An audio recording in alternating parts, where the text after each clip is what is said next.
животы tie patys. Provincija Eilija, svailas bokštas bažnyčios, oštas košia Maskvėje, mokyklos futbolo vartuose, kultūros namuose. Vyksta masinės priemonės, šokiai, šokiai, šokiai, šokiai.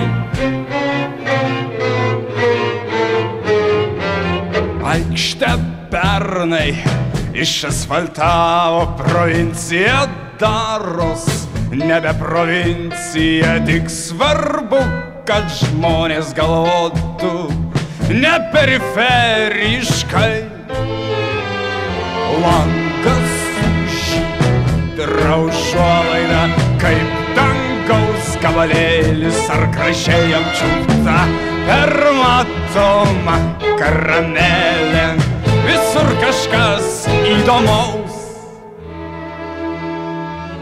Gal ten Monika jūsų vaikų rašomuosius taiso, tad pirmin gyvenime nenuilstantis kuinė pirmin.